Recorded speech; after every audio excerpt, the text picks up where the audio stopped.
Invocamos a la Santísima Trinidad, en el nombre del Padre, del Hijo y del Espíritu Santo. Amén. Señor, hoy noche de lunes, decidimos invertir nuestro tiempo en encontrarnos contigo.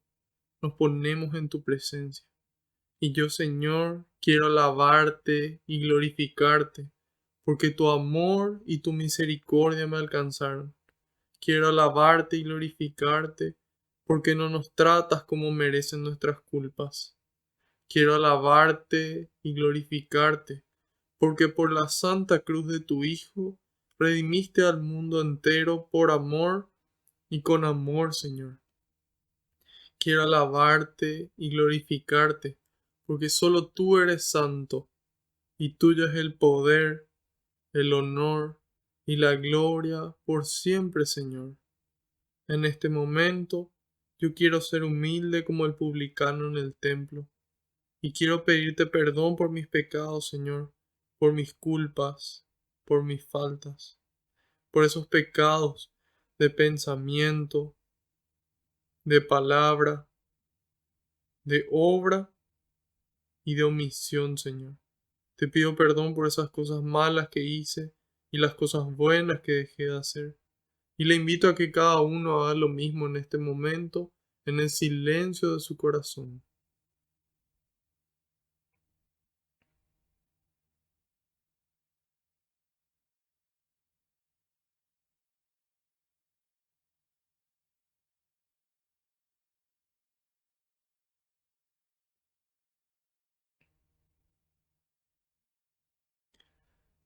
Te pido, Señor, que se cumpla tu palabra.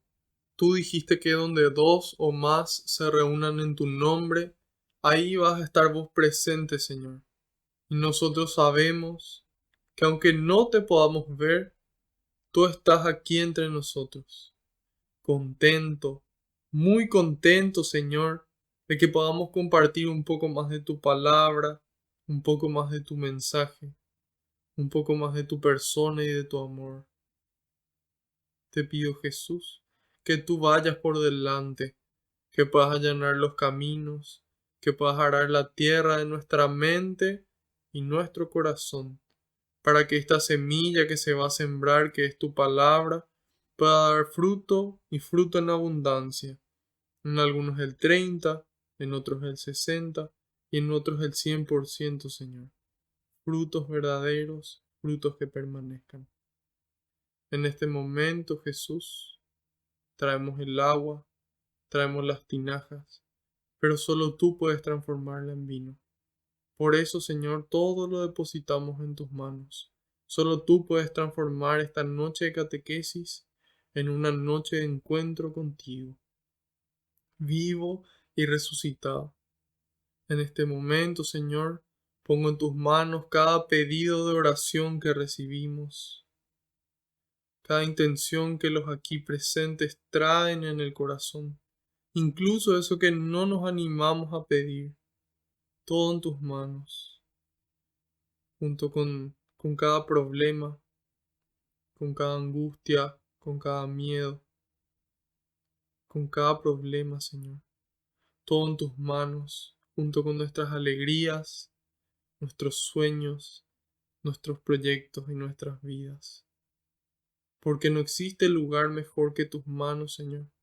Y porque tú todo lo recoges con alegría y se lo entregas al Padre para que Él nos conceda a cada uno esa gracia que estamos necesitando a su debido tiempo y acorde a su voluntad.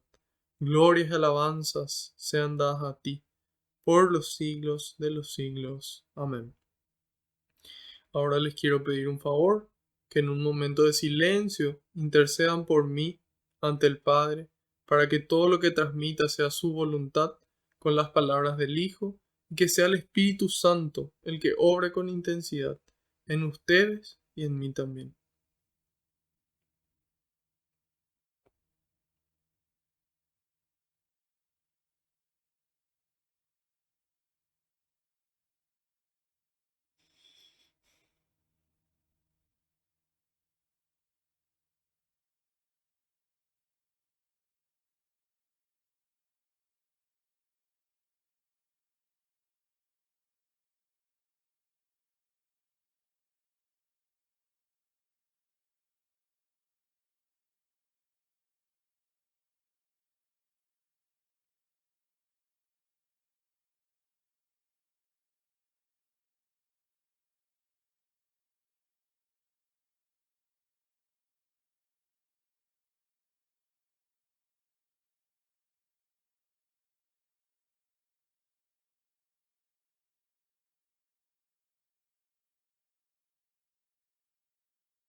Amén. Gracias. Hoy vamos a iniciar nuestra catequesis con una carta de San Pablo. Esta carta es la carta a los filipenses, es decir, a los cristianos de Filipos. Ya habíamos hablado de esta ciudad de Filipos, cómo fue fundada, así que si quieren más referencia pueden mirar la catequesis anterior y entonces ahí van a poder encontrar. Esta es una de las cartas que se llama de las cartas de la cautividad o de las cartas del cautiverio, cuando San Pablo se encontraba preso. Pronto vamos a llegar ahí en Hechos de los Apóstoles, así que bueno, estas son cartas muy personales de él, son cartas muy íntimas, en donde él expresa su afecto y su pensamiento hacia estos hermanos que le ayudaron a él cuando él estuvo por esa ciudad. Si todavía no tuvieron la oportunidad de compartir esta catequesis, pueden hacerlo ahora. Está ahí el botón, dice compartir y listo. De esa forma ya estamos llevando al Señor a más lugares, a más rincones de todo el mundo. La carta a los filipenses se encuentra a continuación de la carta a los efesios. Es una sola carta, a diferencia de la carta a los corintios, por ejemplo, que son dos. Entonces, está luego de la carta a los efesios y antes de la carta a los colosenses. Vamos a ir desde el capítulo número 2, del versículo 1, vamos a ir hasta el 18. Hasta el 18.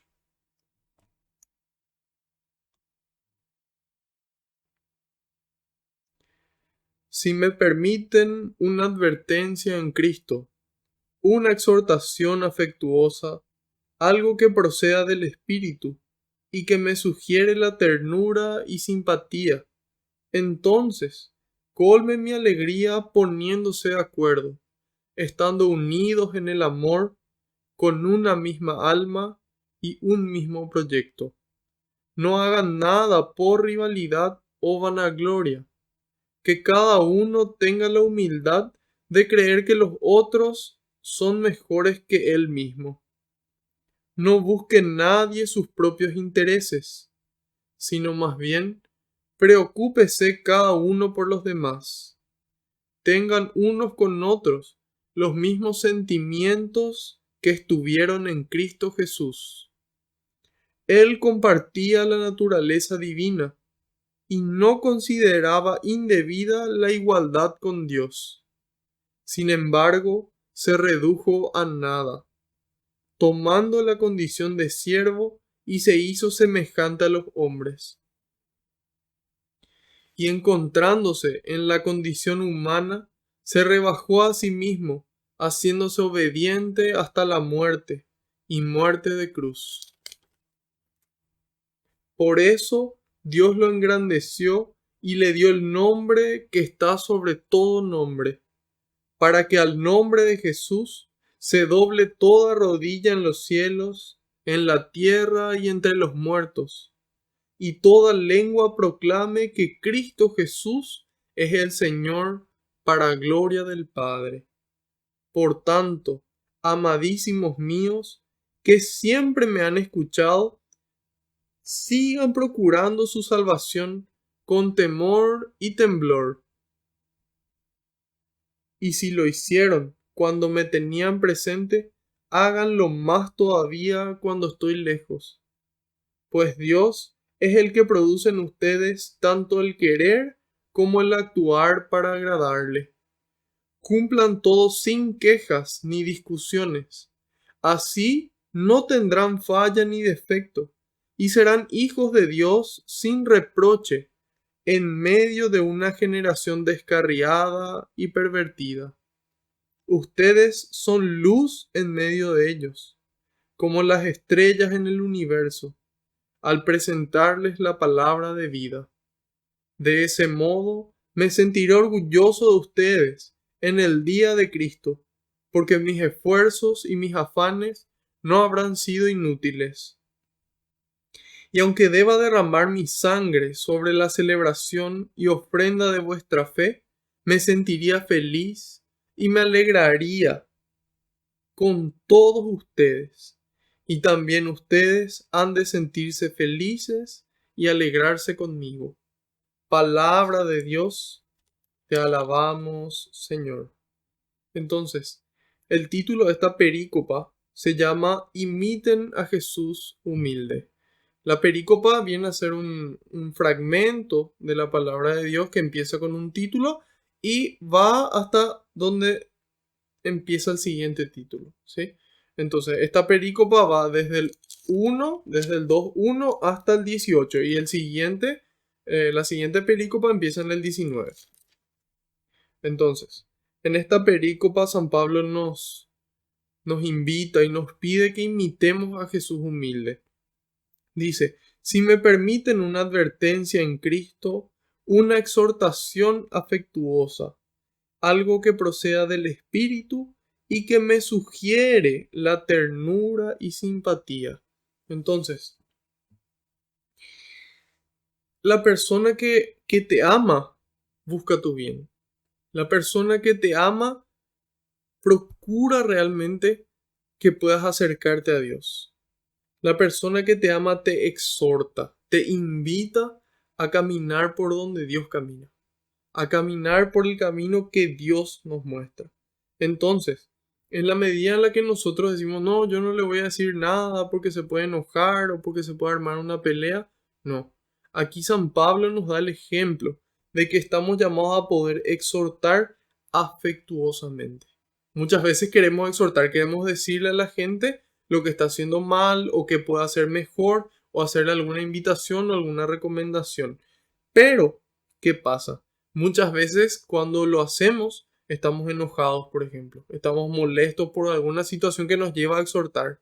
Entonces no hacemos esa exhortación de esta forma.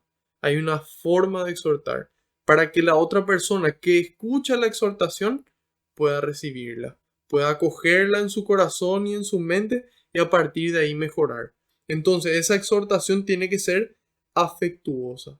Dice algo que proceda del Espíritu. Entonces este no es un capricho personal de algo que a mí nomás me molesta por alguna manía o por alguna situación, sino que algo que proviene del Espíritu Santo, del Espíritu de Dios. Entonces, cuando yo le exhorto a una persona, yo le invito, yo le digo algo, yo le pido algo, yo le recomiendo algo que viene de Dios y lo hago de forma afectuosa, entonces hay más chance de que esa persona lo reciba, lo acoja en su corazón y en su mente y pueda llevarlo a la práctica. Si no, nuestra exhortación no solamente no fue beneficiosa, sino que fue perjudicial. Porque en lugar de que esa persona acepte, acoja y procure cambiar, esa persona se enoja con nosotros y no solamente ya no cumple, sino que también ahora está peleada con nosotros.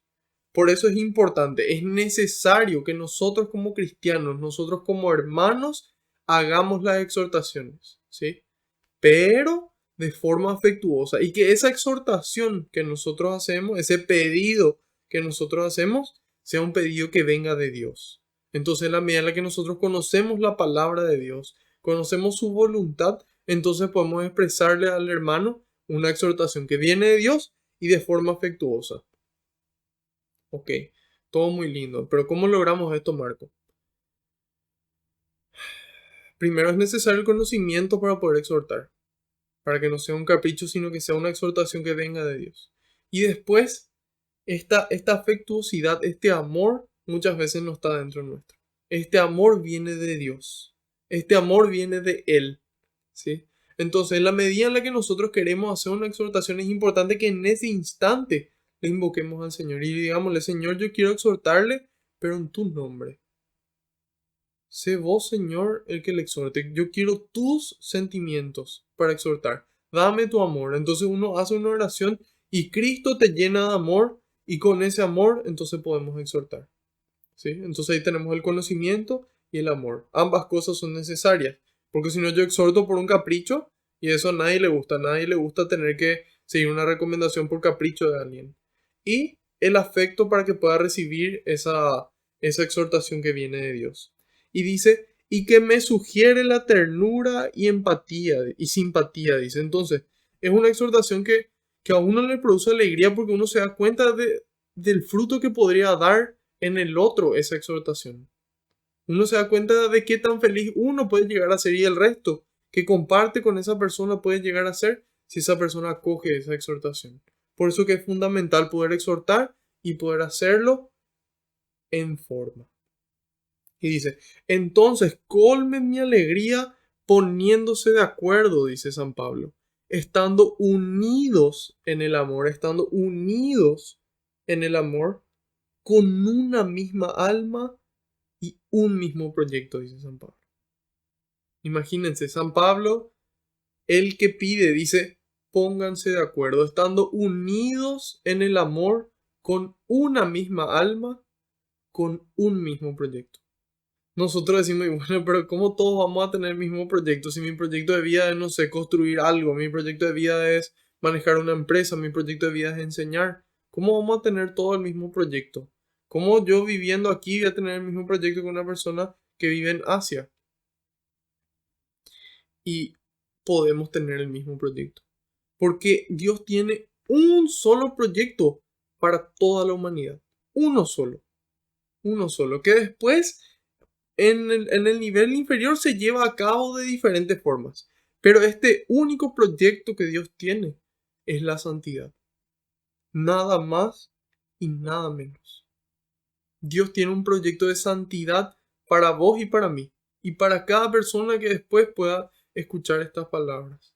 Entonces, Dios tiene exactamente el mismo proyecto, que todos seamos santos. Y eso implica que nosotros podamos sentir como Él, pensar como Él, actuar como Él, y ahí vamos a ver cómo el mundo se transforma.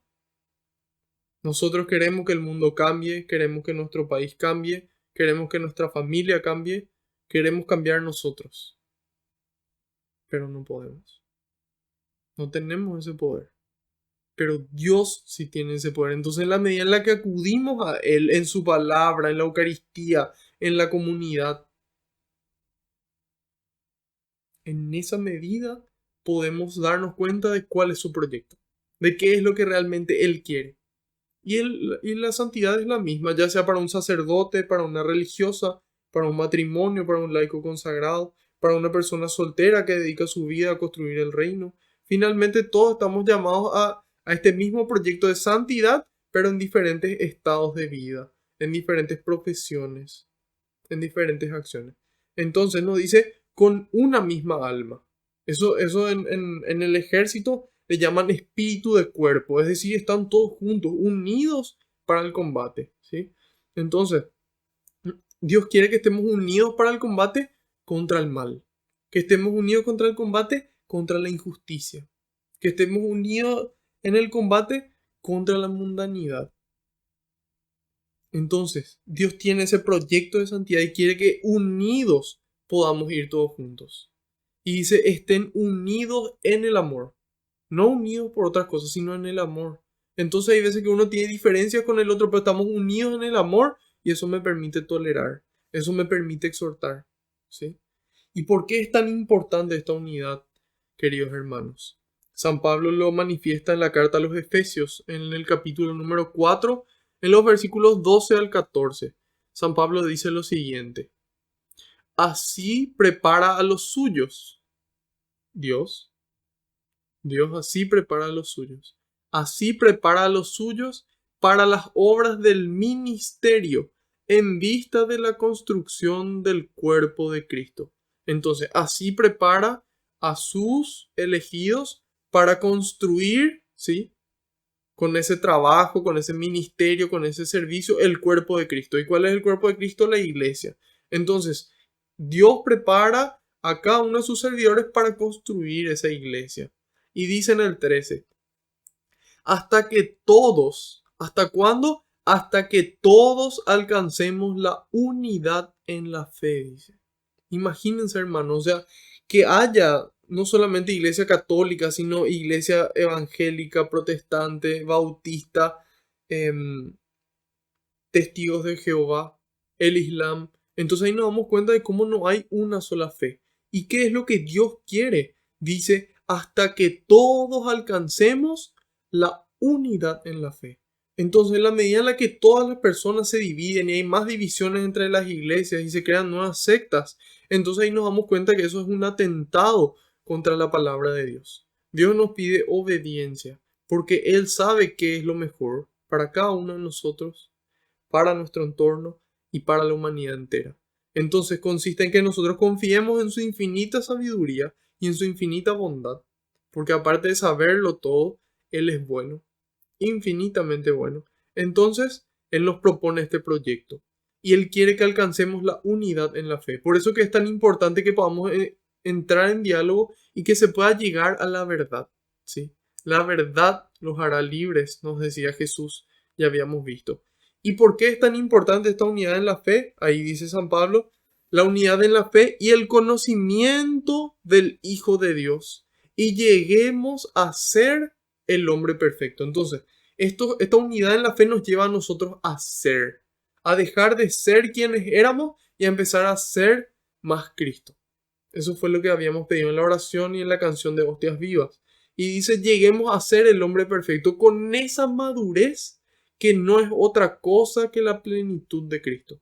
Entonces, es fundamental que nosotros podamos crecer en nuestra fe y ser maduros en nuestra fe. Y entender que Dios obra de diferentes maneras y en diferentes tiempos. Pero que el proyecto es el mismo y que busca esa unidad en el amor. Y nos dice en el 14, entonces ya no seremos niños zarandeados y llevados por cualquier viento de doctrina o invento de personas astutas, expertas en el arte de engañar. ¿Sí? Entonces dice, Dios nos prepara para que seamos el único cuerpo, para que alcancemos la unidad en la fe y en el conocimiento de Cristo, ¿sí? Para que lleguemos a ser. Entonces lo que conocemos nos transforma, va cambiando nuestra mente, nuestros pensamientos del mundo por los pensamientos de Dios, nuestros sentimientos humanos por los sentimientos de Dios, los sentimientos del mundo por los sentimientos de Dios. Y dice, ya no seremos niños zarandeados y llevados por cualquier viento de doctrina. Ya no va a venir una persona que nos va a decir, bueno, acá el yoga es la solución a todos tus problemas. Te va a decir, no, acá esta es la verdad, este es el bautismo que vos tenés que recibir para la salvación. O va a venir alguien y va a decir, no, no existe Dios. Y nosotros dejémonos llevar por eso. Entonces, ¿qué hace? Dios nos pide, nos exhorta a esa unidad, a ese mismo proyecto de santidad, de ser santos en la medida en la que conocemos a Cristo y tenemos esa unidad en la fe para poder permanecer firmes en la fe. Para poder permanecer firmes en la verdad. Cristo dijo, capítulo 14 de San Juan, versículo número 6, yo soy el camino, la verdad y la vida. Nadie va al Padre sino por mí. Entonces, si nosotros creemos que realmente Él es la verdad, entonces estamos llamados a aceptar la verdad y a vivir en consecuencia. Entonces de esa forma vamos a ser esa presencia viva de Cristo hoy y ahí vamos a darnos cuenta de que esa unidad lleva a que la gente crea.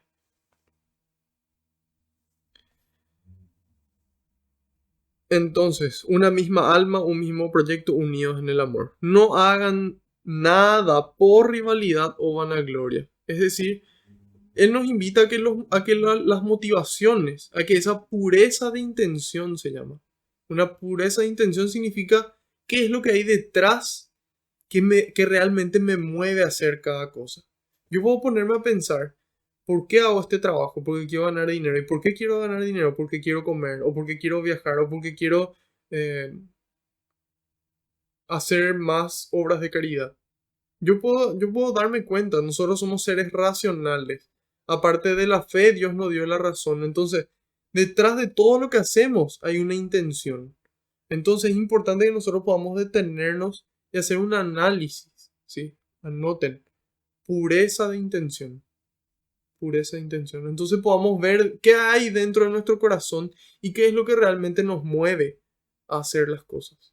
Y pedirle a Dios que si esa intención no es pura, pedirle que Él nos dé un corazón más blando, un corazón más parecido al suyo, para poder tener esos sentimientos de Cristo. al cual nos exhorta San Pablo. Y dice que cada uno tenga la humildad de creer que los otros son mejores que él mismo.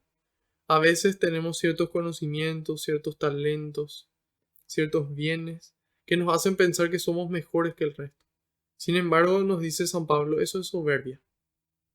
Nadie es mejor que nadie. Seamos humildes y reconozcamos y creamos que los demás son mejores que yo mismo. ¿Para qué? Para poder ser humilde, para poder hacerme servidor. Si yo pienso que yo soy lo más, entonces todo el resto me tiene que servir a mí. Sin embargo, si yo me doy cuenta que los otros son mejores, entonces me ayuda a poder servir. Y dice, no busque nadie sus propios intereses, sino más bien preocúpese cada uno por los demás. En el sentido de que, ¿a qué se refiere esto? Nos dice que no nos amemos a nosotros mismos. La ley de Dios dice, ame al otro como a uno mismo, ¿sí? Entonces eso implica de que uno tiene que tener un amor propio para poder amar al otro como uno se ama. Sin embargo, aquí lo que nos dice es, no se dejen guiar por su egoísmo, por solamente lo que ustedes quieren, sino más bien por lo que los otros quieren. Y en base a eso, uno puede construir el reino. Y si cada uno se preocupa por lo que los demás quieren, entonces todo el resto de la gente que vive a mi alrededor se preocupa por lo que yo quiero.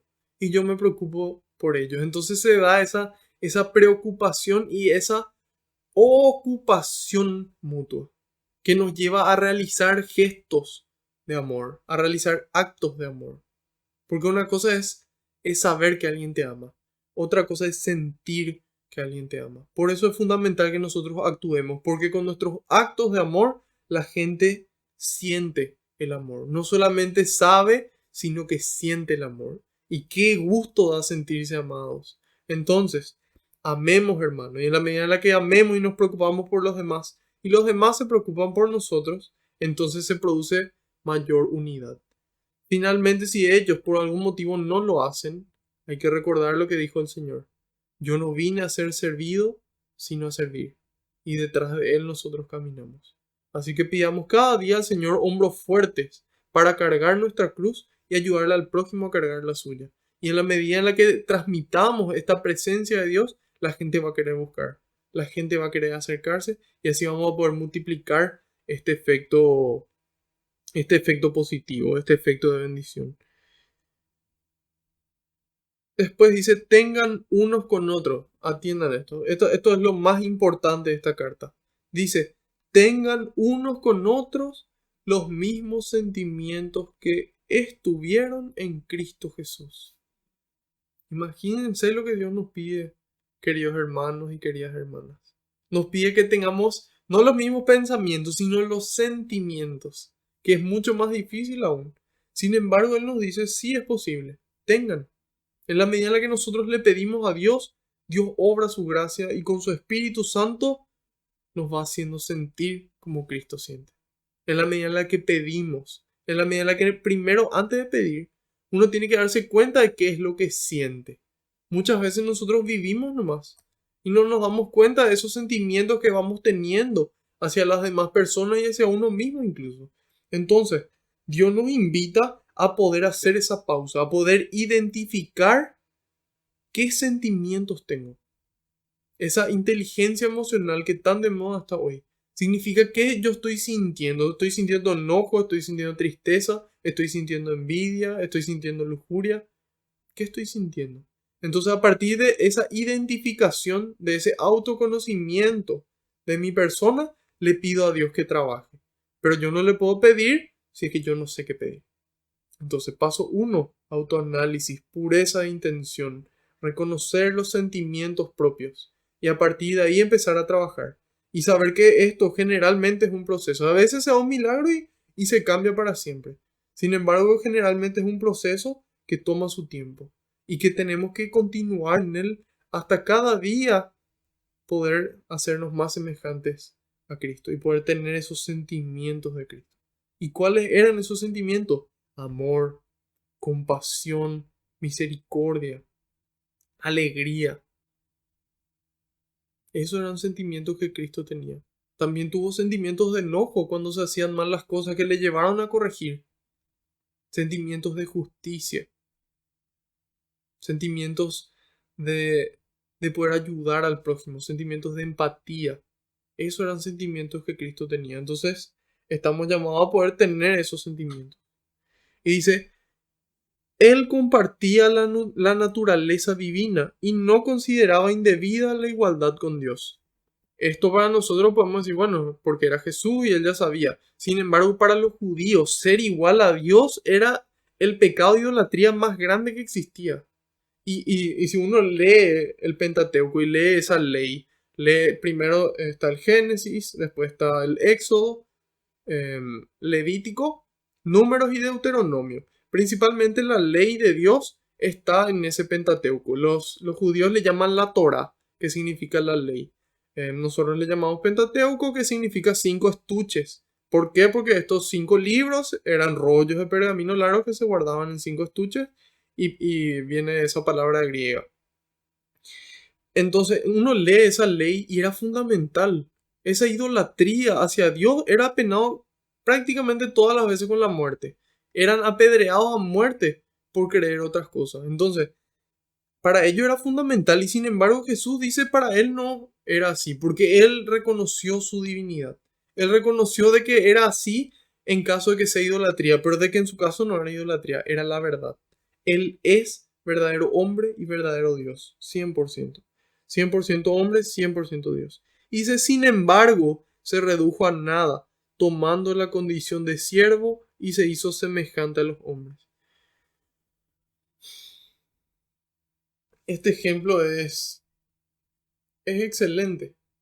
Es excelente porque nos muestra que nosotros a veces nos creemos por quiénes somos, porque tenemos algún puesto dentro de la familia, porque somos el hermano mayor o el papá o la mamá o con quien sea, o porque ocupamos algún puesto más elevado en el trabajo o en nuestra parroquia tal vez, o en la sociedad porque ocupamos un lugar de poder.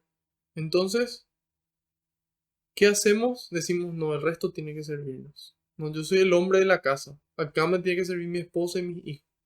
Error. Eso lo hablamos y lo repetimos puntualmente en la catequesis anterior hasta el hartazgo.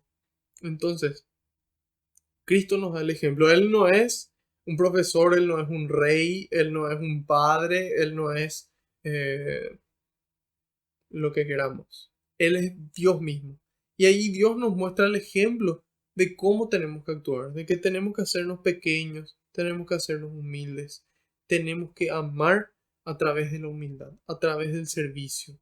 Si nosotros no estamos sirviendo, no estamos siendo humildes. Podemos rezar, podemos ir a una misa, pero si no servimos, si es que nosotros no servimos, no estamos siendo humildes. Y el mejor lugar para poder practicar la humildad es el servicio. Lavando los platos en casa, sirviéndole la comida a las otras personas, colaborando en un apostolado, yendo a predicar, servir. Donde sea que nos toque estar, servir. Y eso nos hace recibir esa humildad, poder tener ese sentimiento de Cristo de ser humilde. Y nos dice, Él siendo todo, se hizo nada. Él siendo rey, se convierte en esclavo. El único rey de reyes, el señor de señores, que muere para la liberación de sus esclavos. No de sus esclavos, para la liberación de los esclavos. Porque nosotros no somos esclavos de Él, sino esclavos del pecado. Entonces, Cristo siendo Dios, siendo rey, muere por el esclavo. Dándonos el ejemplo de lo que es realmente el amor, de lo que es esa renuncia para que el otro pueda recibir, para que el otro pueda sanar, para que el otro pueda liberarse, para que el otro pueda salvarse. Y después dice, y encontrándose en la condición humana, no suficiente con ser Dios todopoderoso y hacerse humano, recibe una humillación, recibe esa muerte de cruz. Dice en el Deuteronomio que el hombre colgado a un madero es maldito. Entonces él pasa por una muerte de maldición para liberarnos a nosotros y transforma esa cruz, transforma ese madero en el símbolo de amor más grande que existe. Y es por eso que nosotros los católicos y los cristianos en general utilizamos la cruz, que era un instrumento de tortura, era un instrumento de muerte y para nosotros representa el símbolo más grande de amor. No hay amor más grande que el que da la vida por sus amigos.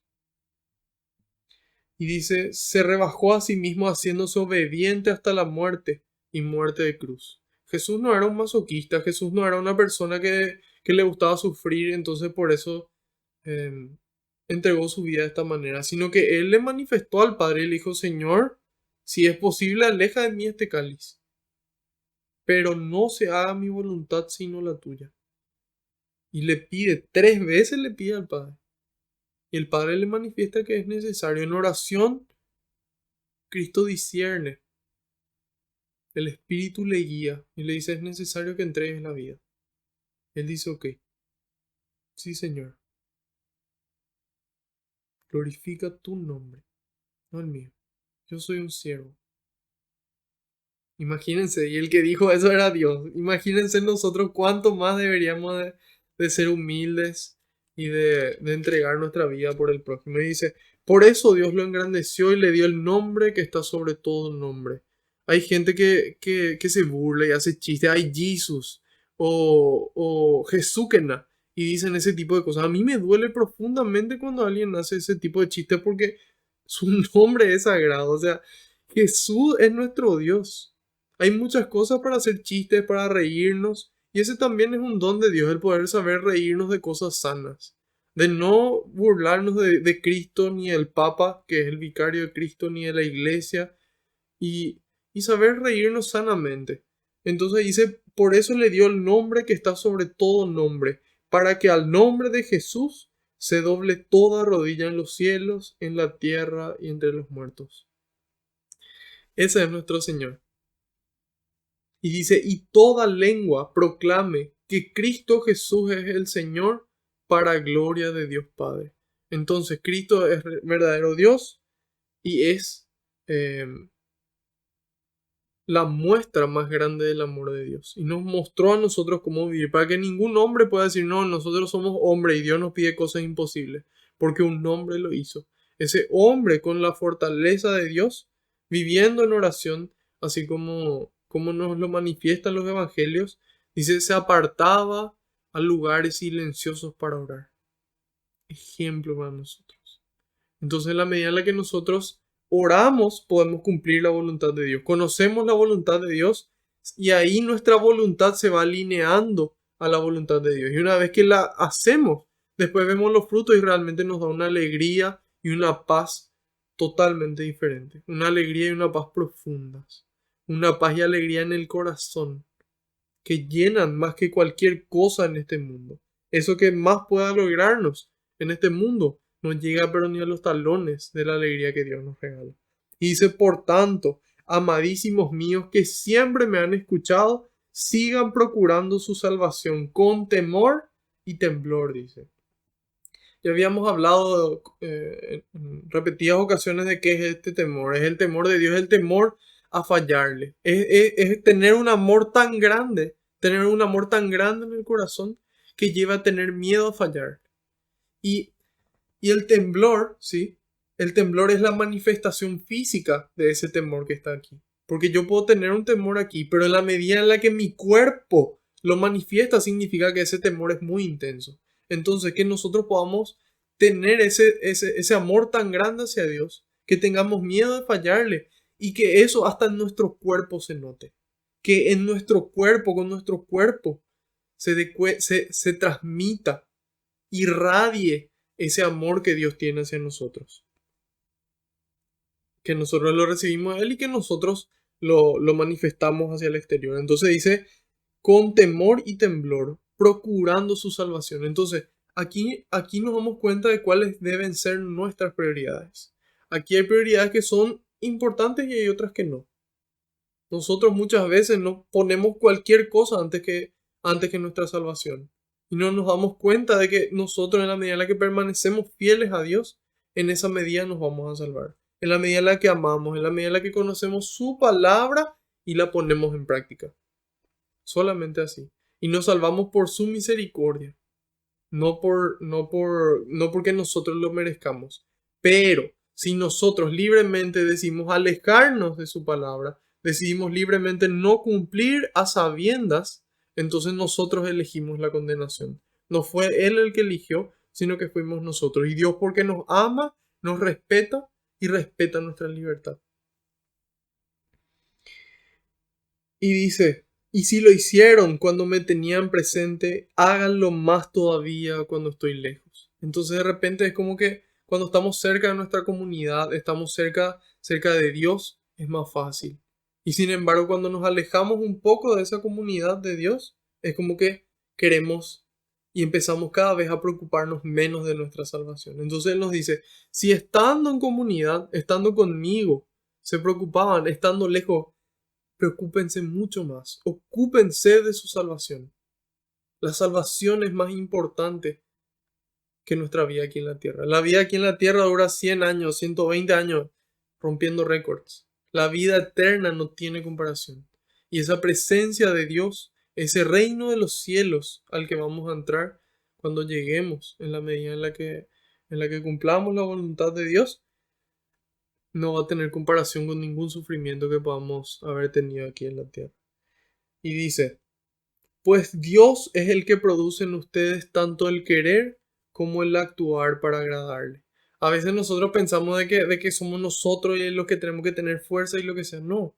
Lo único que nosotros tenemos que poner es nuestra voluntad, nuestra libertad de decirle, sí Señor, aquí estoy. Aquí estoy Señor para hacer tu voluntad. Fiat voluntas Dei. Hágase la voluntad de Dios. Que cuando Dios pregunte, ¿a quién enviaré? Vos y yo podamos responder, envíame a mí, Señor. Envíame a mí. Y nadie más. Y a veces nadie más. ¿A quién enviaré? Todos los años, todos los días el Señor pregunta. ¿A quién enviaré a construir mi reino? Nosotros estamos llamados a responder. Envíame a mí, Señor. Envíame a mí. Así con mis limitaciones, con mis dificultades, con mis defectos, envíame a mí. Pero envíame con tu poder, con tu gracia. Y ahí yo me voy. Eso es lo que decía San Agustín. Él decía, dame lo que me pides y pídeme lo que quieras. Dame lo que me pides y pídeme lo que quieras. Entonces finalmente esa confianza en Dios. ¿Sí? Cuando un papá o una mamá o alguien le pide a su hijo, por ejemplo, anda al almacén, anda a la despensa a comprar algo. Y le dice, pero no tengo plata, ¿cómo querés que compre? No sé, eso vas a ver. Y anda. No. Le provee las cosas, le provee el dinero, le provee las bolsas para que pueda irse a comprar. Entonces toma el dinero, toma las bolsas, anda a comprar.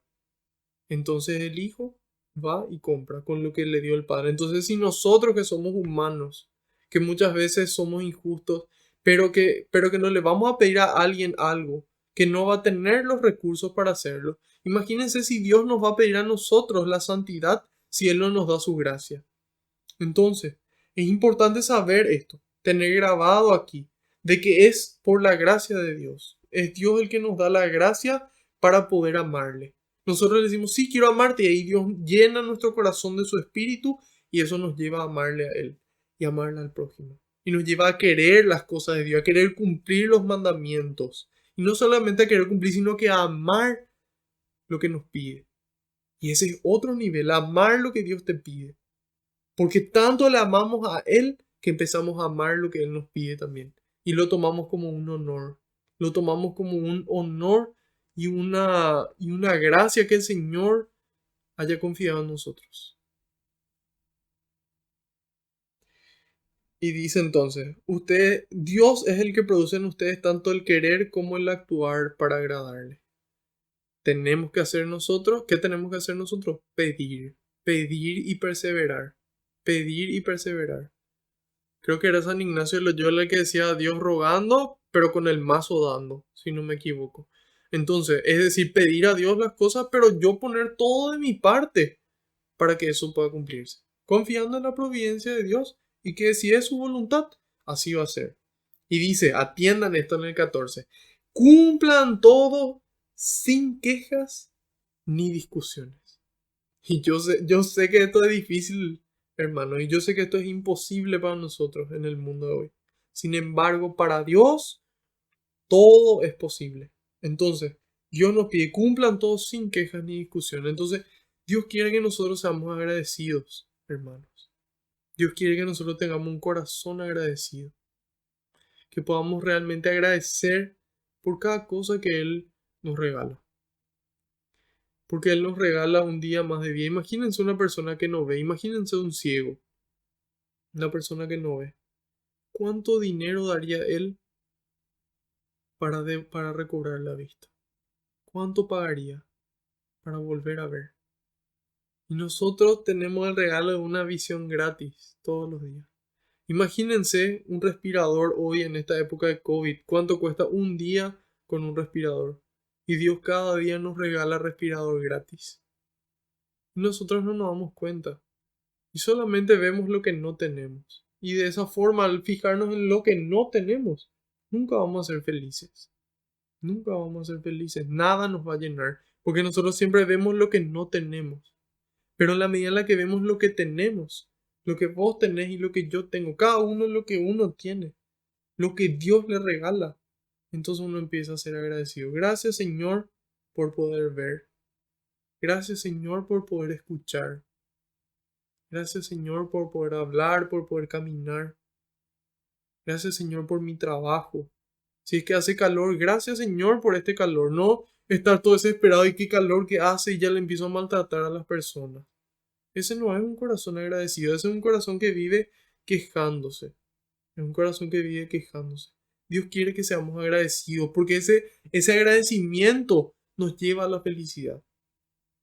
En la medida en la que nosotros vemos lo que Dios nos regala, y eso significa apagar Netflix, apagar Spotify, apagar la novela y ver mi día, ver mi vida. ¿Qué me regala Dios? Entonces ahí yo puedo empezar a ser agradecido. Y cuando yo veo lo que Dios me regala, yo empiezo a ser agradecido, empiezo a dar gracias. Gracias, Señor, por este calor.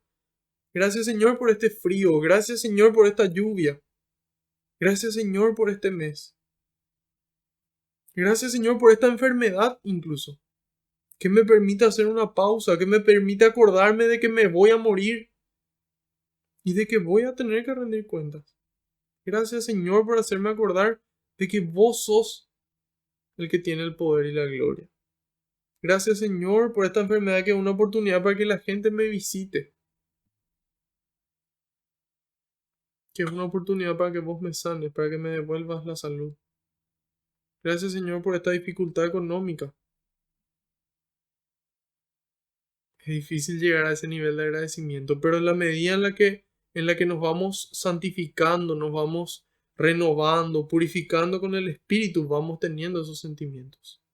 Y entonces empezamos a tener un corazón agradecido. Agradecer por nuestra familia. No a quejarnos todo el tiempo de ella. Agradecer por lo que nos toca. Agradecer por lo que nos toca. Agradecer por lo que Dios nos regaló. Entonces Dios quiere un corazón agradecido, un corazón feliz, un corazón satisfecho. Y un corazón feliz, un corazón agradecido, un corazón satisfecho construye el reino de Dios. Lleva eso que tiene dentro afuera. Pero si yo solamente veo lo que me falta, nunca voy a ser feliz y esa amargura me lleva a mí a la depresión, lo que yo no tengo. En cambio, si yo tengo ese corazón agradecido, eso me quita de ahí. Porque yo empiezo a ver no lo que me falta, sino todo lo que Dios me regaló a lo largo de mi vida. Inclusive puedo soñar con lo que me va a regalar también. Y sin embargo, con lo que tenemos hoy, podemos ser agradecidos y podemos construir ese reino de los cielos.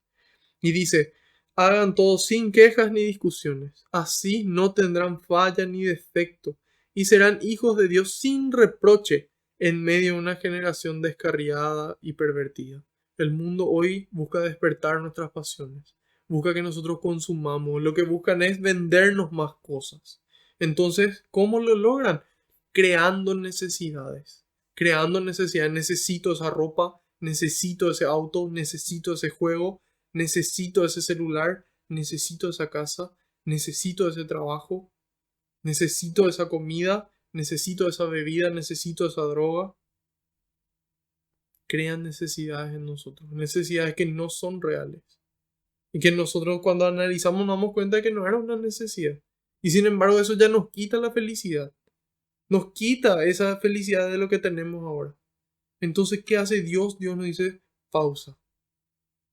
Mira lo que tenés, agradecimiento.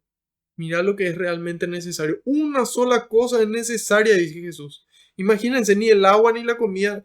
Una sola cosa es necesaria, dice él. Y María la ha elegido y no se le quitará. ¿Y cuál es esa? Estar con Dios, estar con Jesús, estar físicamente con Él, en adoración, en la Eucaristía, en su palabra, en la comunidad, en el hermano, en el necesitado, necesitado económico, necesitado emocional, necesitado intelectualmente.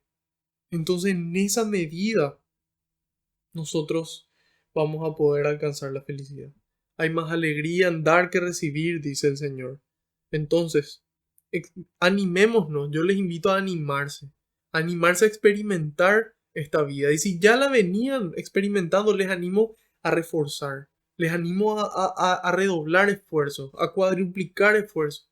Y van a ver cómo esa felicidad se va a cuadruplicar también. El Señor es el que les va a regalar esa felicidad. Entonces, dice, ustedes son luz en medio de ellos, como las estrellas en el universo, al presentarles la palabra de vida.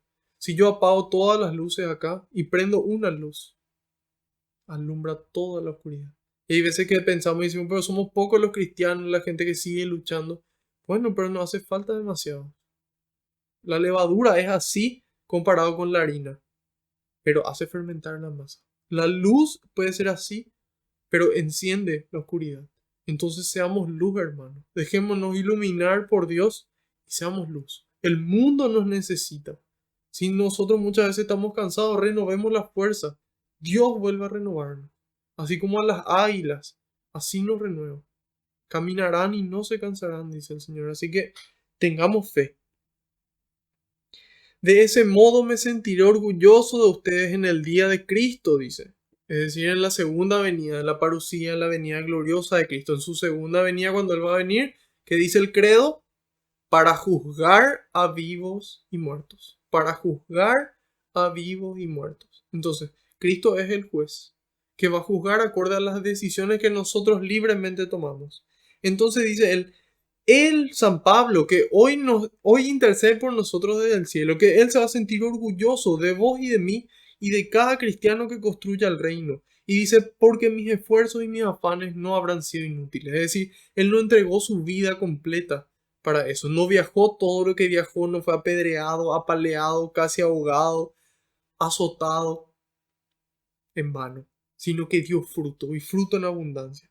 Y dice, y aunque deba derramar mi sangre sobre la celebración y ofrenda de vuestra fe, me sentiría feliz y me alegraría con todos ustedes. San Pablo finalmente él muere mártir, él muere decapitado y entrega su sangre, hasta lo último de su ser lo entrega por Dios. Pero él dice, él lo hace feliz, ¿sí? Ya no vemos esto como un sacrificio, como un peso, sino que lo vemos como una entrega. Lo vemos como un acto de amor. Un acto de amor. Todo lo que ustedes desearían de los demás, lo ustedes por ellos, nos dice Cristo. Y eso hizo Él, para que nosotros sigamos en ese camino. Y dice, también ustedes han de sentirse felices y alegrarse conmigo. O sea, este camino no es un camino de sufrir por sufrir. Nosotros no somos masoquistas, sino que es un sacrificio necesario para amar. Un sacrificio necesario para hacerle feliz al otro. Y a través de esa felicidad poder ser felices nosotros. Y en esa medida, en la medida en la que nosotros luchamos y caminamos, vamos a poder alcanzar la salvación, vamos a poder conservar esa salvación, porque Jesús ya nos salvó. Sin embargo, nosotros podemos elegir perder esa salvación, podemos elegir la condenación. Entonces, hoy es el día de decidir nuevamente. Y cada día toca decidir, Señor, quiero parecerme más a vos. Señor, muéstrame tu rostro, muéstrame tu rostro. Purifica mi mente, purifica mi corazón.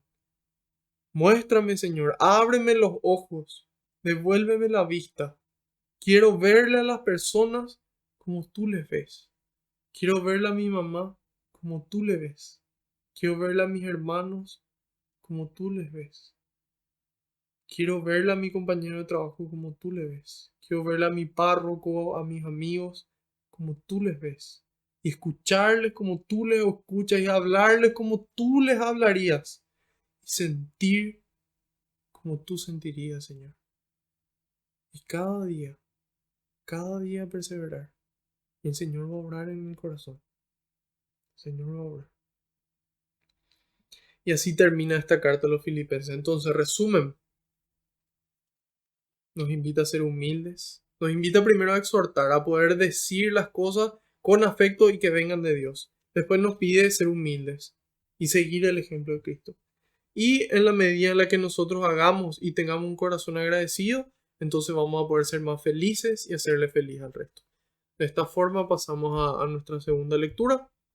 Vamos al libro de Hechos de los Apóstoles, también conocido como el Evangelio del Espíritu Santo por los primeros cristianos. Ya se animaban a llamarlo así, porque más allá de narrar la vida principalmente de San Pedro y de San Pablo y de otros apóstoles y discípulos, narra cómo el Espíritu Santo es el alma de la misión, ¿sí?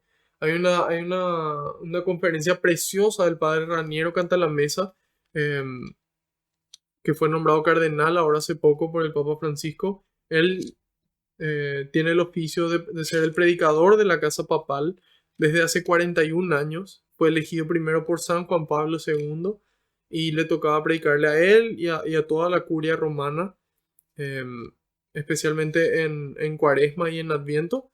Y a él le toca dar la homilía en el Viernes Santo. No es el Papa el que da, sino fue él el que dio la homilía durante 40 años. Y él dio una conferencia que se llama El Espíritu Santo, el alma de la misión. Pueden buscarla y van a entender realmente qué es lo que el Espíritu de Dios obra dentro, dentro nuestro, en la iglesia, inclusive en aquellas personas que no creen. Dios igual obra, porque Dios es amor. Entonces ese amor que esos ateos le tienen a su papá o a su mamá o a su familia o a sus amigos, también viene de Dios, a pesar de que ellos lo nieguen. Vamos a ir hoy desde el capítulo 17, versículos del 1 al 15. Del 1 al 15, cortito vamos, así que vamos a tomar un poco de agua.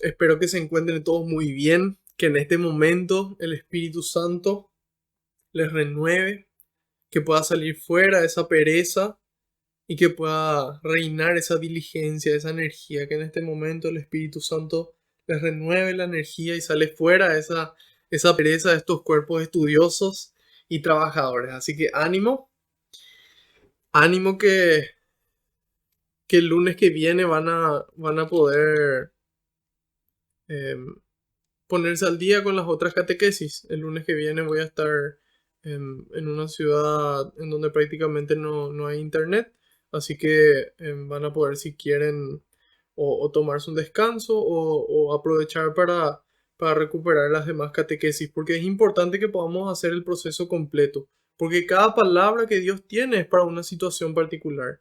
Entonces es importante que conozcamos toda la palabra de Dios y entonces tenemos más contenido para que el Espíritu Santo nos guíe. Bueno,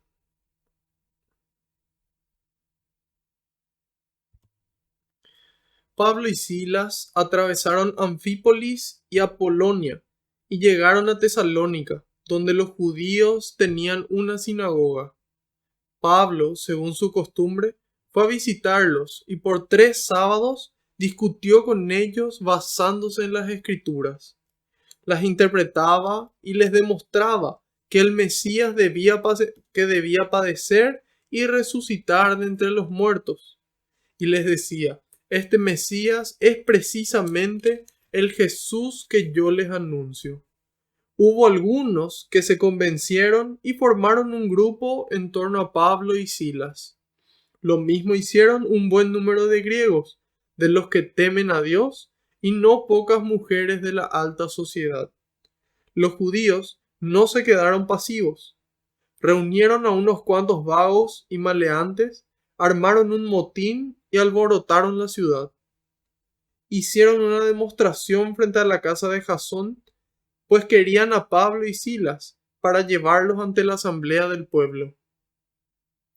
Pero, al no encontrarlos allí, arrastraron a Jasón y a otros creyentes ante los magistrados de la ciudad, gritando: Esos hombres que han revolucionado todo el mundo han llegado también hasta aquí, y Jasón los ha hospedado en su casa. Todos ellos objetan los decretos del César, pues afirman que hay otro rey, Jesús. Lograron impresionar al pueblo y a los magistrados que los oían, los cuales exigieron una fianza a Jasón y a los demás hermanos antes de dejarlos en libertad. Aquella misma noche los hermanos enviaron a Pablo y Silas a la ciudad de Berea. Al llegar, se dirigieron a la sinagoga de los judíos. Estos eran mejores que los de Tesalónica y recibieron el mensaje con mucha disponibilidad. Diariamente examinaban las escrituras para comprobar si las cosas eran así. Un buen número de ellos abrazó la fe y de entre los griegos algunas mujeres distinguidas y también bastantes hombres. Pero cuando los judíos de Tesalónica se enteraron de que Pablo estaba predicando la palabra de Dios en Berea, fueron también allí para agitar al pueblo y crear disturbios. Inmediatamente los hermanos hicieron salir a Pablo hacia la costa, mientras Silas y Timoteo se quedaban en Berea. Los que acompañaban a Pablo lo llevaron a Atenas y después regresaron a Berea con instrucciones para Timoteo y Silas de que fueran a reunirse con él lo antes posible. Palabra de Dios, te alabamos, Señor.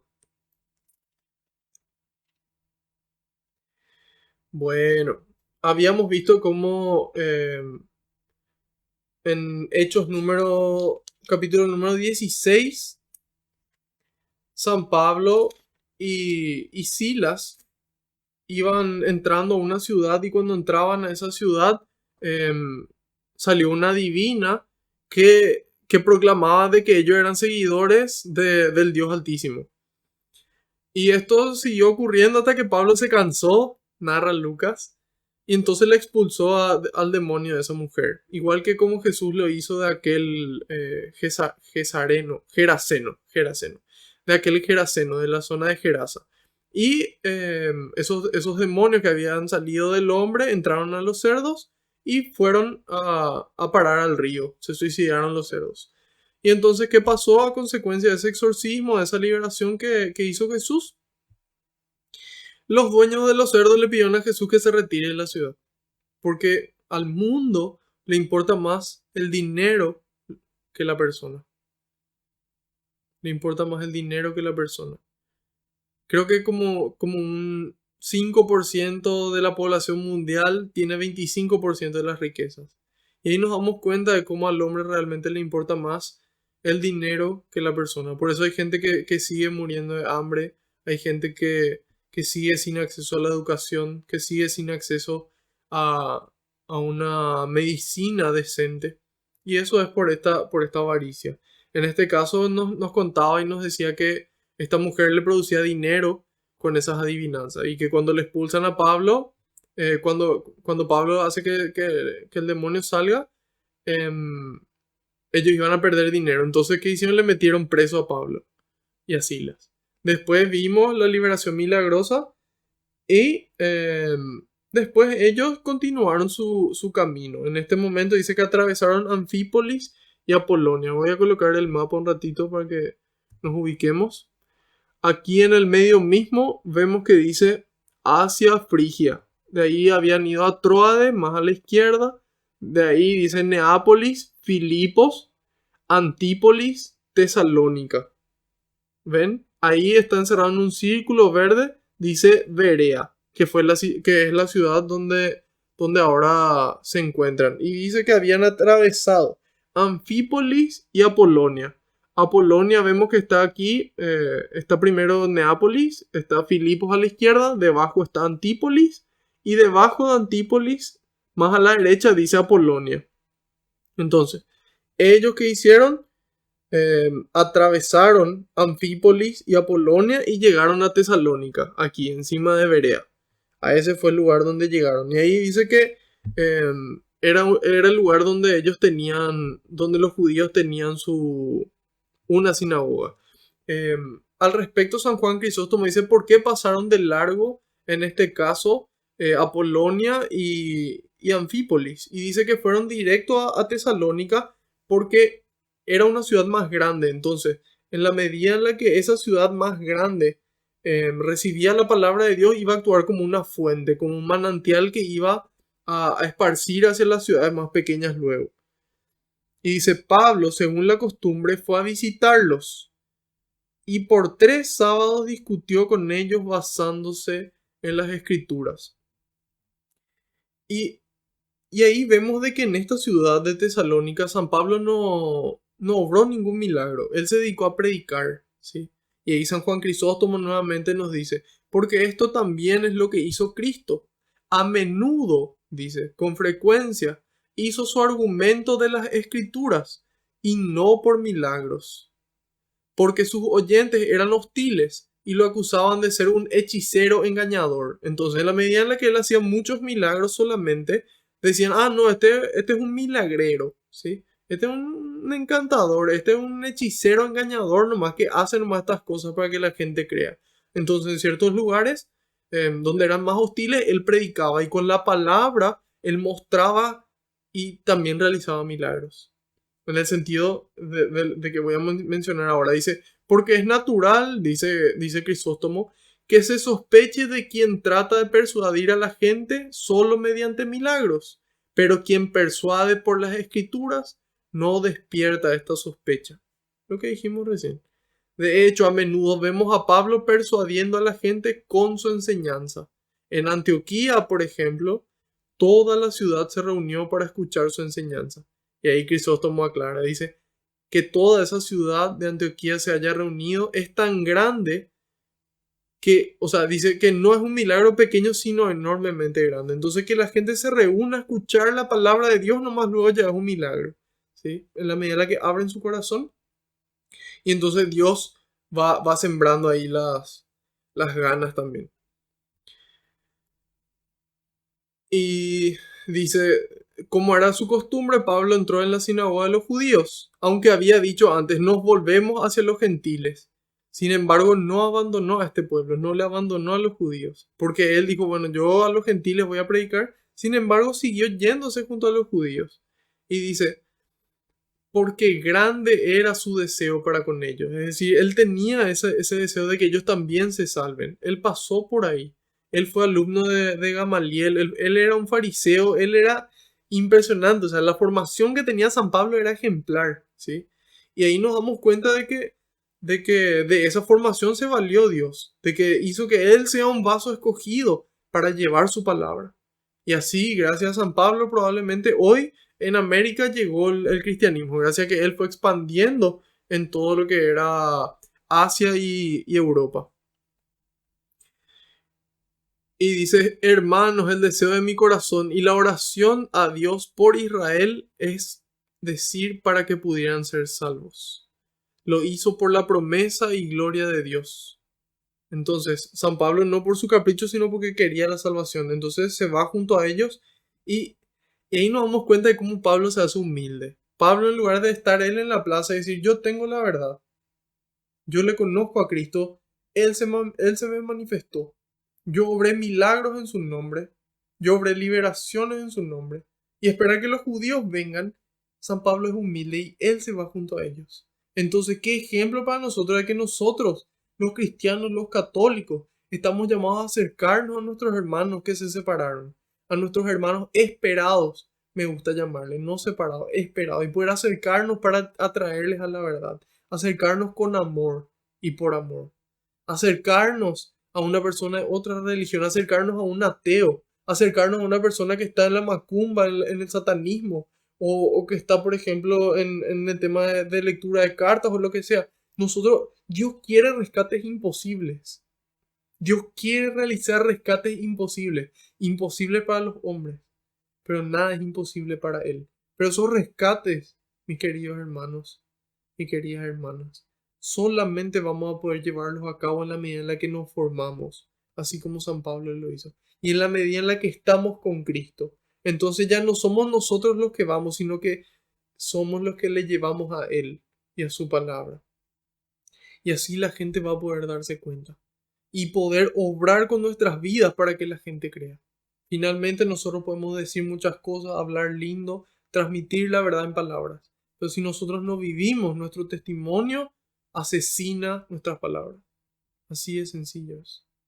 La Iglesia Católica en el Concilio Vaticano II dio un giro en su forma de ver y en su forma de interactuar con el mundo, ¿sí? Ya no era una forma demostrativa a través de la apologética, sino una forma indicativa y mostrativa, es decir, que indica el camino y muestra el camino con su vida, ¿sí? En el Concilio Vaticano II, la Iglesia toma esa parte de su identidad como sacramento universal de salvación. Imagínense, nosotros como iglesia, como cuerpo de Cristo, somos sacramento universal de salvación. Entonces, ahí cambia la forma de relacionarse de la iglesia con el resto del mundo, ¿sí? Entonces empieza a adquirir, pero para eso es necesaria una formación y es necesario, antes que una formación, estar con Cristo, estar con Él y formarnos. Entonces ahí Dios va a poder obrar esos rescates imposibles, ¿sí? Todos esos peces gordos que decimos, wow, esta persona es imposible que se convierta. Nada es imposible para Dios. Formación, oración, estar con Dios. Y Dios va a obrar. Dios va a obrar. Y bueno, sepamos de que hay veces que esos rescates no van a poder darse porque Dios respeta las voluntades y esas personas no quieren ser rescatadas, no van a ser, pero que muchas otras sí van a ser rescatadas. Y no importa si son muchas, por una persona nosotros deberíamos hacerlo igual, por una persona. Bueno, entonces atravesaron Anfípolis y Apolonia, llegaron a Tesalónica. ¿Qué hace San Pablo? Se va los sábados a discutir con ellos en base a los conocimientos que ellos tienen. Eso significa que San Pablo conocía lo que los judíos enseñaban. Entonces, hay veces que la gente me pregunta, Marco, mira, estoy escuchando a este pastor, Marco, mira, estoy escuchando esta prédica, Marco, mira, estoy leyendo sobre esta teoría, ¿sí? Y yo le digo a la gente que primero es importante conocer nuestra fe, estar firmes en nuestra fe. El padre Pedro Núñez, tan famoso en EWTN y Radio Católica Mundial, él dice, conozca su fe católica. Entonces, en la medida en la que nosotros conocemos la verdad y entendemos y estamos firmes con ella, entonces es necesario que conozcamos el resto de las cosas para poder acercarnos, así como lo hizo San Pablo, para poder llevarles a Cristo, ¿sí? Para que Cristo pueda triunfar, para que Cristo pueda reinar. Pero para eso primero tiene que reinar en mi vida, en mi corazón, en mi mente. Entonces estamos en camino, hermanos. Perseveremos ahí y vamos a reconstruir nuestra iglesia.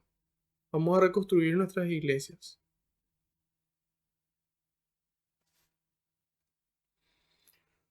Bueno, y dice, entonces les discutía basándose en las escrituras, las interpretaba y les demostraba que el Mesías debía padecer y resucitar entre los muertos. Entonces ahí San Pablo les decía, bueno, esta profecía dice esto, esta profecía dice esto, todas apuntan a esta persona que se convirtió, ¿sí? Eso se llama cristología, mostrar cómo todo el Antiguo Testamento apunta a Cristo, como Cristo es verdadero hombre y es verdadero Dios, como Cristo se encarnó por obra divina, como Él murió y resucitó al tercer día.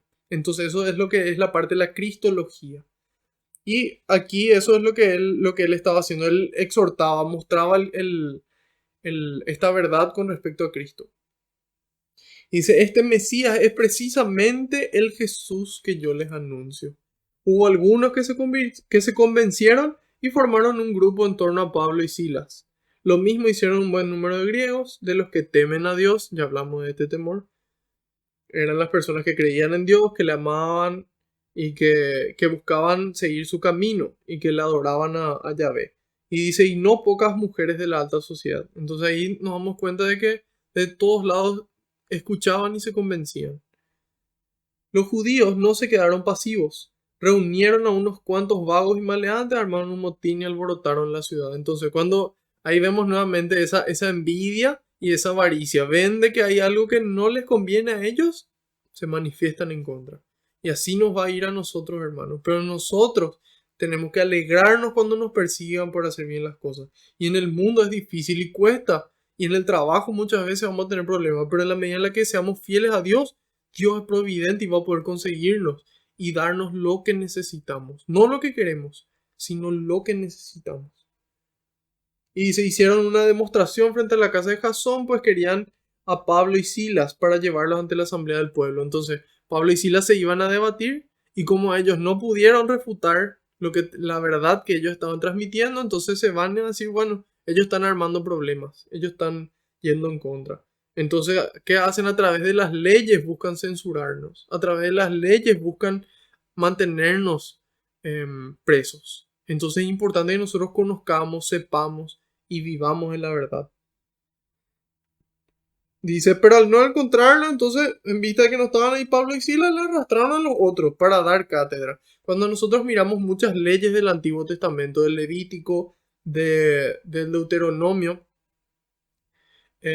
encontramos ahí de que muchas de las leyes estaban penadas con la muerte, porque a continuación decía, de esta forma erradicarás el mal. Entonces buscaban a través del miedo a la muerte, que la gente crea, que la gente sea justa, que la gente ame incluso. Sin embargo, Cristo viene a mostrar un camino diferente para el amor. Viene a mostrar que el camino para el amor es el amor mismo.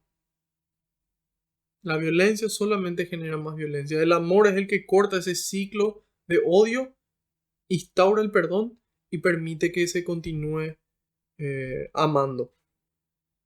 Y dice, estos hombres han revolucionado todo el mundo, llegaron también hasta aquí y Jasón le hospedó en su casa. Todos ellos objetan los decretos del César, pues afirman que hay otro rey, Jesús. Hay otro rey, yo afirmo que hay otro rey. El dinero no es el rey, es Cristo el rey. La vacuna de anticovid no es el rey, Cristo es el rey. El dinero no es el rey, Cristo es el rey. El placer no es el rey, Cristo es el rey. El poder no es el rey, Cristo es el rey. Nuestra familia no son los reyes. Nuestro esposo, nuestra esposa no es el rey. El rey es Cristo. Nuestros hijos, si es que los tienen, no son los reyes. Cristo es el rey. Nuestros jefes no son los reyes. Cristo es rey. Y tenemos que saber que Dios nos pide y nos exige obedecerle primero a Él y luego a los hombres. Y dice ahí, lograron impresionar al pueblo y a los magistrados que los oían. O sea que imagínense, por las palabras ya le quisieron condenar. Imagínense si llegaban a obrar un milagro, iba a ser peor. Y dice, los cuales le exigieron una fianza. Entonces le llevaron preso por estas personas y de paso ya le pidieron una fianza. Aquella misma noche los hermanos enviaron a Pablo y Silas a la ciudad de Berea. Entonces, ¿qué hacen? Ellos ven de que ahí hay una persecución. Entonces, después de ese éxito sigue la persecución. Entonces ahí van a Berea a continuar. Dice, al llegar se dirigieron a la sinagoga de los judíos. Nuevamente, San Pablo no se rinde. San Pablo no dice, no, ellos nunca se van a convertir. San Pablo intenta. San Pablo siembra la palabra de Dios. Siembra, el sembrador salió a sembrar, ¿sí? Y ese fue Dios que sembró en nuestros corazones para que después nosotros, con los frutos, dentro del fruto está nuevamente la semilla, para que nosotros nos convirtamos en sembradores que continúan el trabajo. Y eso fue lo que hizo Pablo, sembró. Hay veces que cayó en tierra, hay otras veces que cayó entre espinas, otras veces cayó al borde del camino, otras veces cayó en buena tierra y dio fruto. Y dice, al llegar se dirigieron a la sinagoga de los judíos. Estos eran mejores que los de Tesalónica, mejores porque estaban más abiertos a Dios. Y recibieron el mensaje con mucha disponibilidad. Entonces, ¿qué necesitamos nosotros para recibir el mensaje y la palabra de Dios? Disponibilidad. ¿Necesitamos qué? Disponibilidad. María estaba disponible a Dios. Aquí está la esclava del Señor. Hágase en mí según tu palabra. Esa era María. Jesús disponible al Padre. Hágase tu voluntad y no la mía. Los apóstoles. Hágase tu voluntad y no la mía. Cuando se tenía que ir este personaje, creo que era Ananías, se tenía que ir junto a San Pablo y le dice, mira, Pablo es mi vaso escogido, te vas a ir junto al hilo. Y el otro le dice, Señor, mira que él vino acá con orden de apresarnos a todos y tiene una fama de aquellas. Y Dios le dice, no, anda. Y que hace Ananías cumple la voluntad de Dios. Entonces nosotros hoy estamos llamados a estar disponibles. Eso implica dejar de lado cosas para estar disponibles para Dios. Se necesitan agentes de pastoral, se necesitan catequistas, se necesitan gente que acompañe grupos, se necesita gente que forme. Entonces nuestra iglesia nos necesita, hermanos. El mundo nos necesita. Es hora de asumir nuestra responsabilidad como hijos de Dios. Y dice, diariamente examinaban las escrituras para comprobar si las cosas eran así. Yo a menudo también, o cada tanto por lo menos les pido a usted y le digo, no me crean a mí, vayan a leer, vayan a buscar. Todo lo que yo digo van a encontrar que es exactamente lo mismo que la iglesia enseña, que es lo mismo que la escritura dice. Entonces ahí van a darse cuenta de que es el mismo espíritu el que me mueve en esta catequesis que el que le mueve al Papa incluso. Y al predicador de la casa papal, y a los obispos, y a los sacerdotes, y a los laicos. Es el mismo espíritu el que nos mueve. Yo les invito a que vayan, que no crean nomás todo lo que yo les digo, sino que busquen. Entonces hacen suya la enseñanza. Y esa creencia se va a lo profundo. Y esa creencia profunda es la que más nos mueve. Un buen número de ellos abrazó la fe, y de entre los griegos algunas mujeres distinguidas y también bastantes hombres. Dios no tiene miedo de nuestras preguntas, hermano. Dios no tiene miedo de tus preguntas, de saber por qué existe el mal, de por qué esto, de por qué lo otro. Dios tiene respuestas. No tengas miedo de hacerle preguntas a Dios, de que Dios te va a mostrar la verdad y que Dios te va a encaminar a través de su palabra, a través de la Eucaristía, a través del magisterio de la iglesia que nos enseña cómo Cristo quiso que se transmita. Y que iluminada la luz del Espíritu sigue renovando ese tesoro de la fe. Y dice, pero cuando los judíos de Tesalónica se enteraron, entonces ¿qué pasa? Se van, continúan, y ellos no contentos le van a perseguir allá también. Y vos decís, pero ¿por qué no le dejan en paz? Y así es el mundo, no nos deja en paz. Pero a nosotros ¿qué nos toca? Construir el reino, sin importar. Contento construyendo, contento, agradecido de que pudimos conocer a Dios, de que Dios nos rescató y que Dios nos guía y nos acompaña. Y que Dios nos espera para algún día llegar allá y que Él pueda recibirnos y acogernos en sus brazos. No solamente en su casa, sino en sus brazos de Padre. Y dice después, inmediatamente los hermanos hicieron salir a Pablo hacia la costa, mientras Silas y Timoteo se quedaban en Berea. Entonces ahí nos damos cuenta de que eso también es importante en la comunidad, que de repente alguien tiene que separarse por algún motivo o se muere, pero la misión puede continuar. Por eso que es importante pedir siempre, Señor, envía más obreros a la viña, porque la cosecha es grande y los trabajadores son pocos. Que pueda crecer esta comunidad. Si ustedes no tienen una comunidad, les invito a que se unan a alguna. Y si no tienen o tienen vergüenza o lo que sea, escríbanme. Yo les voy a agregar. Tenemos una comunidad de WhatsApp de diferentes países. Hay gente de México, de Venezuela, de Colombia, de Ecuador, de Argentina y por supuesto aquí de Paraguay. Así que si quieren una comunidad de personas que están en oración, que comparten este camino, escriban, no tengan vergüenza.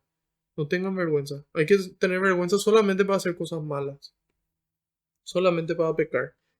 Y entonces después dice, los que acompañaban a Pablo lo llevaron a Atenas. Y después regresaron a Berea con instrucciones para Timoteo y Silas, para que fueran a reunirse con él lo antes posible.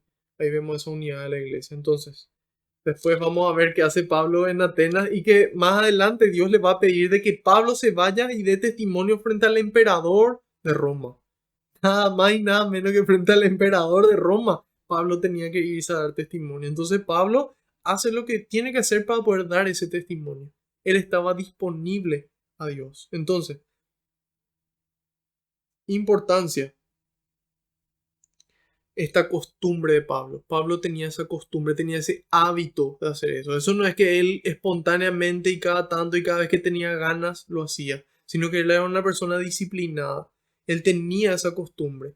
Y él hacía porque él decía, ay de mí si no anuncio el evangelio, yo que recibí todo esto, yo que le conozco a Cristo, ¿cómo no voy a estar haciendo esto?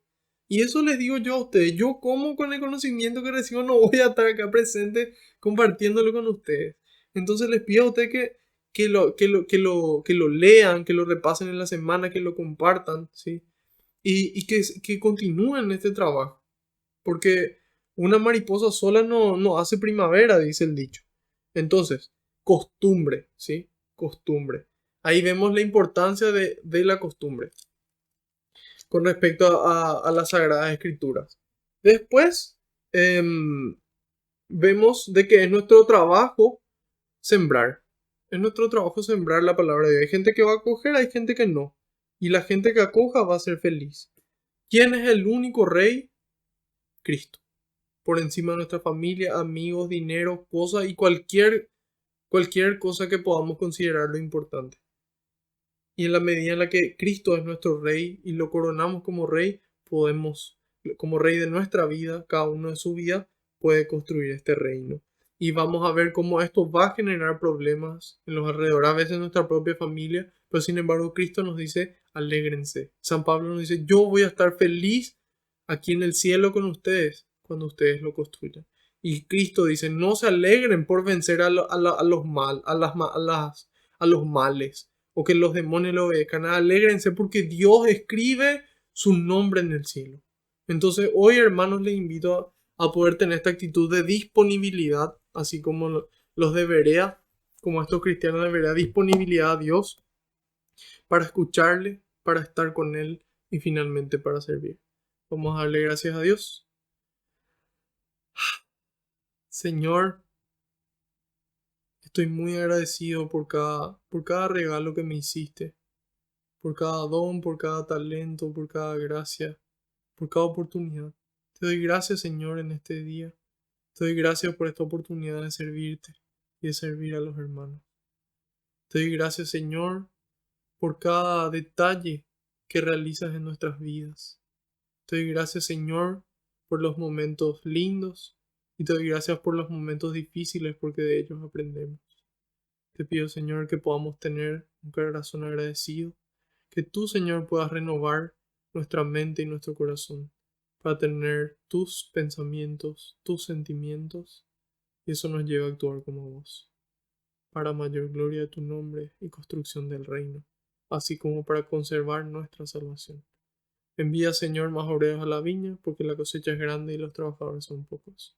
Gloria y alabanza sean dadas a ti, por los siglos de los siglos. Amén.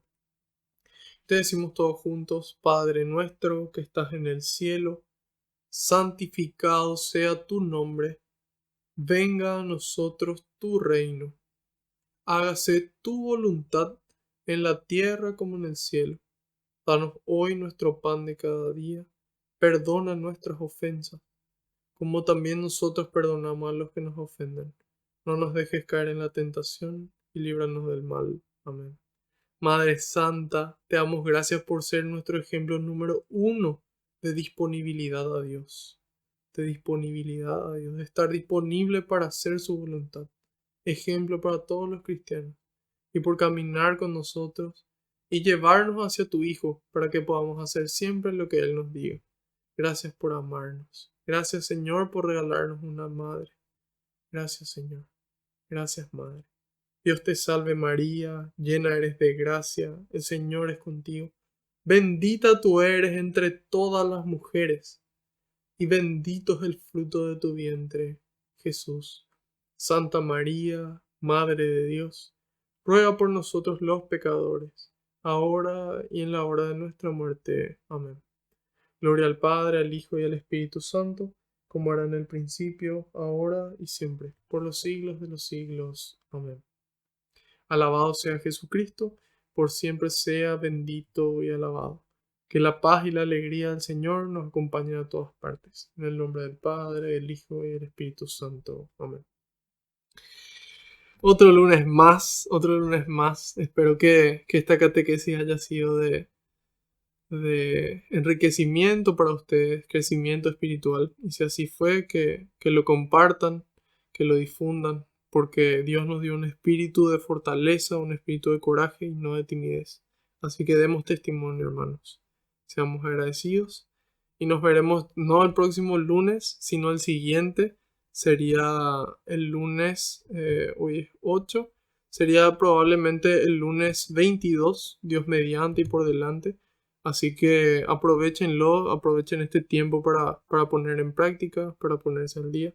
Y si están viendo de YouTube, bueno, darle me gusta al video y suscribirse al canal. De esa forma también colaboran con este proyecto de evangelización de llevar al Señor a todos los rincones de la tierra. Que tengan una bendecida semana. Adiós. Rezo por ustedes y espero que también puedan rezar por mí para permanecer siempre fiel en este camino y en este servicio que el Señor me pide. Adiós.